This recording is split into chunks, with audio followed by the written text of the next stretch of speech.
গোটা পৃথিবী এখন একটা বলা যেতে পারে ট্রানজিশনাল পিরিয়ডে আছে।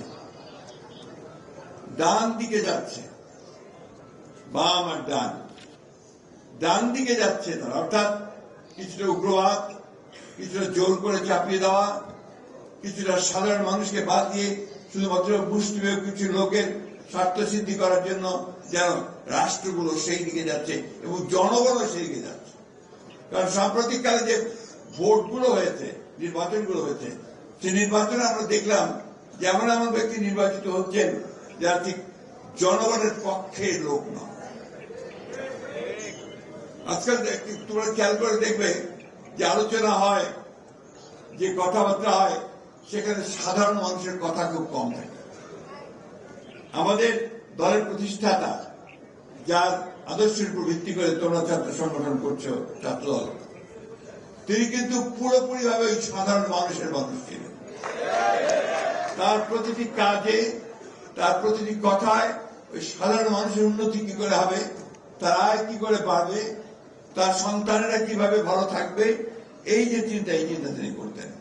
যার ফলে তিনি যখন গণতন্ত্রে ফেরত আসলেন, সেই ফেরত আসার পরে প্রথম কাজ নিয়েছিলেন সেটা হচ্ছে অর্থনৈতিক সংস্কার। অর্থনৈতিক সংস্কারের মধ্যে প্রথম যে কাজটি তিনি করেছিলেন, যে তার আগে বাংলাদেশ ছিল একটা বদ্ধ অর্থনীতি, সমাজতান্ত্রিক অর্থনীতির কথা বলে একটা ভুল ধারণা দিয়ে সমস্ত মানুষের যে মেধা আছে, তার যে নিজেকে বিকশিত করবার যে ক্ষমতা আছে, তার নিজে যে উদ্যোগী হওয়ার যে ক্ষমতা আছে, তার নিজে যে বিনিয়োগ করবার ক্ষমতা আছে, সেটাকে রুদ্ধ করে দেওয়া হয়েছিল। শহীদ প্রেসিডেন্ট জিয়া রহমান সেটাকে পরিবর্তন করে বেসরকারি খাতে বিনিয়োগ, মুক্ত বাজার অর্থনীতি চালু করেছেন। ফলে কি হয়েছে, অর্থনীতিতে একটা নতুন ধারা, একটা নতুন ধারার সৃষ্টি হয়েছে, যে ধারার মধ্য দিয়ে উৎপাদন বৃদ্ধি পেয়েছে, মানুষের আয় বৃদ্ধি পেয়েছে, দেশের অবস্থা পরিবর্তন হয়েছে। কৃষিতে তিনি বিপ্লব করেছিলেন।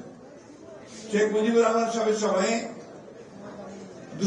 তাদের দুঃশাসনের কারণে দুর্ভিক্ষ হয়েছিল, লক্ষাধিক মানুষ না খেতে পেয়ে পড়ে গিয়েছিল। অথচ শহীদ প্রেসিডেন্ট জিয়া রহমান সাহেব রাষ্ট্রপতির দায়িত্ব নেওয়ার পরে অতি অল্প সময়ের মধ্যে খাদ্যে উদ্বৃত্ত হয়ে যাওয়া মামলা। এটা শুধুমাত্র তার যে বিপ্লবী চিন্তা ছিল, যে কৃষি বিপ্লব, শ্রমিক বিপ্লব, সেই কৃষি তিনি সফল করেছিলেন। তিনি নিজে গ্রামে গ্রামে ঘুরতেন, রাস্তায় রাস্তায় চলতেন। এটা ছিল তার খাল খনন কর্মসূচি। আরেকটা কাজ ছিল যেটা নিয়ে সেই কাজগুলোকে এগিয়ে নিয়ে যেতেন, অর্থাৎ দেশের উন্নয়নের জন্য, মানুষের কল্যাণের জন্য, মানুষের অবস্থার পরিবর্তনের জন্য সেই কাজগুলো তিনি করেছিলেন।